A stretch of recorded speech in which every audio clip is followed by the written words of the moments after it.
Ce fut un grand manga et un grand animé qui malheureusement a perdu sa popularité au fil des années, jusqu'à s'éteindre à tel point qu'il ne va même pas hériter d'une adaptation animée pour sa suite. Et ça, c'était jusqu'à 2022. Oui, en 2022, la hype de Bleach ressuscite avec sa nouvelle adaptation animée, qui n'est autre que la continuité du manga qui n'avait pas été adapté en animé en 2012. Cette nouvelle série qui sort en 2022 nous fait donc la promesse de modifier son scénario afin de répondre davantage aux attentes de la fanbase. C'est une occasion évidemment pour Tite Kubo, l'auteur, pour revenir sur certaines choses qui n'ont pas fonctionné dans le manga et qui ont causé sa chute. Tu l'auras compris, malgré ces petits aléas, Bleach reste un grand manga. Et Bleach fut même un si grand manga qu'il a été comparé dans les années 2000 à One Piece et à Naruto, faisant partie tous les trois du Big Three, qui étaient à cette époque-là les trois mangas les plus lus et les plus appréciés des années 2000. Bon, c'est vrai, je te dis tout ça, mais à la base, si tu connais pas Bleach, tu dois être un peu perdu, alors laisse-moi remettre un peu les pendules à l'heure. Konnichiwa, le peuple otaku, j'espère que vous vous portez bien, car pour moi c'est la patate, et bienvenue dans cette petite vidéo consacrée à l'univers de Bleach. Lorsque j'ai découvert l'anime Bleach, j'avais 13 ans, et j'ai surkiffé ma grand-mère. Au début, je trouvais ça un peu chelou de voir déjà un shonen dans lequel les gens se battaient avec des épées, parce que c'était pas trop mon délire. Moi j'étais habitué à du Dragon Ball, à du Naruto, donc voir des gens se fight avec des sabres, bon, moyen quoi. Et en plus, j'étais pas trop fan de leur tenue, tu vois, on dirait des jupes et tout là, j'étais pas trop dans ce délire. Sauf qu'après quelques temps de visionnage, je me suis rendu compte que Bleach était de la frappe. Incroyablement, je suis devenu super fan de Bleach. C'était incroyable. Je ne passais plus une journée sans parler ou penser à Bleach en fait. Il fut même un temps où c'était devenu mon deuxième manga préféré, juste après Dragon Ball. C'est pour te dire. Bon, c'est plus le cas, j'ai découvert plein d'autres trucs, mais c'est pas la question. Bleach est et restera toujours l'un de mes mangas favoris que j'ai le plus apprécié et surkiffé dans ma jeunesse. Et encore aujourd'hui, je prends un pied incroyable quand je me tape un épisode de Bleach, que ce soit de la version de 2012 ou même la nouvelle adaptation animée qui franchement est une dinguerie. D'ailleurs, allez regarder. Donc, je pense qu'après mon petit discours, tu as au moins compris que Bleach c'était dingue. Mais de quoi ça parle? Ça, je te le dis après le générique. Let's go.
Bleach est un shonen manga écrit et dessiné par Tite Kubo.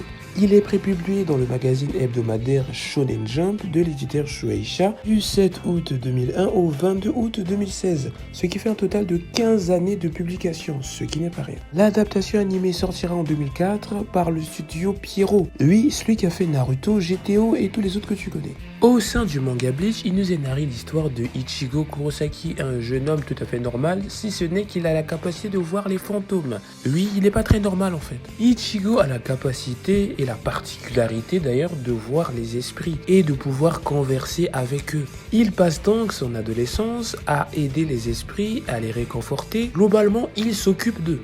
Et c'est alors qu'un jour, lorsqu'un esprit maléfique du nom de Holo attaque la ville, il voit au loin une Shinigami, en japonais dieu de la mort, qui va affronter cet esprit et le détruire. Seulement, il n'y a que lui qui l'a vu, parce que c'est un esprit aussi. Il s'interroge, ne comprend pas forcément ce qui se passe, jusqu'à ce qu'il reçoive la visite de la Shinigami qui traverse le mur de sa chambre. Elle qui est en train de patrouiller en essayant de chercher la présence d'un Holo qui était dans les environs.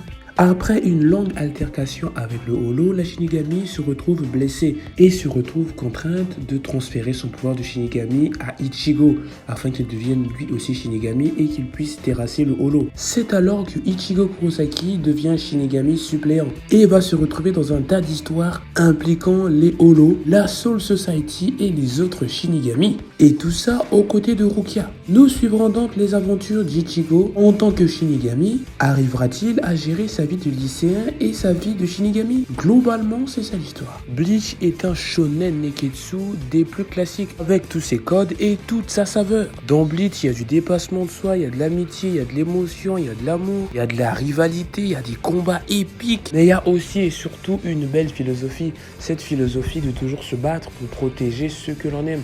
Alors c'est vrai, c'est pas super original, Dragon Ball l'a déjà fait, mais Bleach vient encore renforcer cette notion de responsabilité, cette notion de quête spirituelle un petit peu. Bleach a une particularité qui n'est pas courante dans les shonen. Le protagoniste Ichigo Kurosaki n'a aucun objectif clair ni confirmé.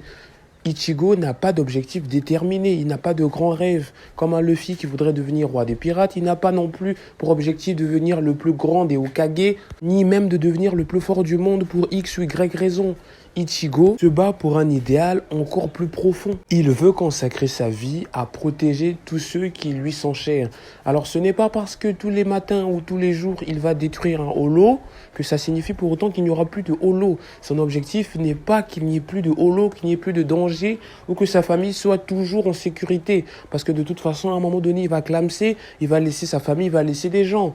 Mais il veut tout simplement consacrer le temps de vie qui lui a été donné afin de combattre toujours et encore pour protéger les siens. Tout simplement. S'il faut qu'il se batte 1000 fois contre des holos, il va se battre 1000 fois contre des holos. Mais c'est pas qu'il n'y en aura plus de holos, il y en aura toujours. Mais lui, son objectif, sa quête, c'est simplement vouer sa vie à cela. Tout simplement. Ichigo a perdu sa mère dans une catastrophe. Il pensait accidentelle, mais qui en réalité était surnaturelle. C'était quelque chose qui avait été fait sciemment dans le monde spirituel. Elle a été tuée par un holo. Et depuis, il s'est fait la promesse de toujours être fort et de se battre pour protéger les siens, afin qu'il n'ait plus jamais à perdre quelqu'un d'important pour lui. Et ça, c'est très profond. Dans Bleach, nous avons également une sorte de message un peu en sous-marin qui est de trouver sa voie. Que chacun a une place et un rôle déterminé sur cette terre. Quand tu vois Orihime, Chad ou même Oryo, c'est 3 gars ou 3 personnes littéralement paumées, qui ne savent pas trop quoi faire un peu de leur existence. Surtout Chad et Orihime, hein. Je veux te dire, Chad c'est un mec, bon, il est fort mais il a un cœur tendre. Il ne sait pas trop quoi faire de sa vie. C'est pareil pour Orihime. Elle est là, elle est un peu paumée, elle n'a pas trop d'objectifs, elle ne sait pas trop à quoi elle sert. C'est pareil pour Orihime qui essaye de trouver sa voie. Et ils vont trouver leur voie chacun dans le combat et la protection de ceux qui leur sont chers. Alors je te dis ça comme ça, mais en réalité c'est beaucoup plus profond.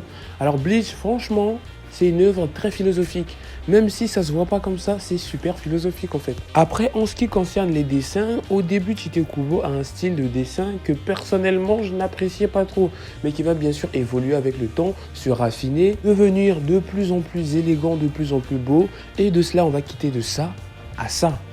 C'est magique. Aujourd'hui, le style de Tite Kubo fait partie des styles que j'aime le plus dans la manga culture. Il fait partie des mangaka qui ont les plus beaux traits pour moi. En tout cas, quand je regarde une planche de Tite Kubo, franchement, ça m'éclate la rétine. Regardez comment c'est swag, regardez la beauté.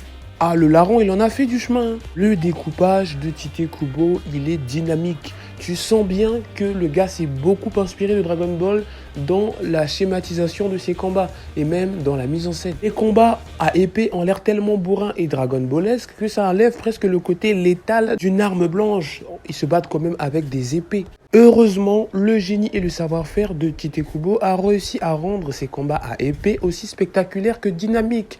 Et là, franchement, c'est du bonbon pour les yeux. Bleach est également très populaire à cause de ses concepts qui n'ont pas laissé le marché du manga indifférent grâce à l'ingéniosité et à l'inventivité de Tite Kubo qui transforme des trucs qui pourraient paraître un peu chiants et nuls en trucs super cool.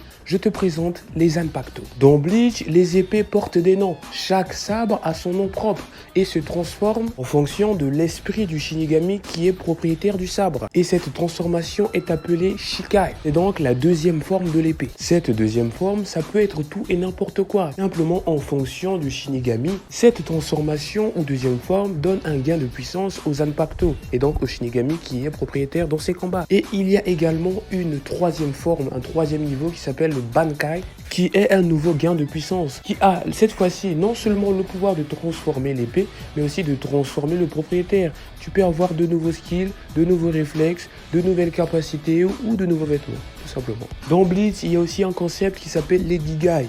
Les Gigai, ce sont des corps d'emprunt que peuvent utiliser les Shinigami quand ils veulent venir sur Terre et se faire passer pour des humains.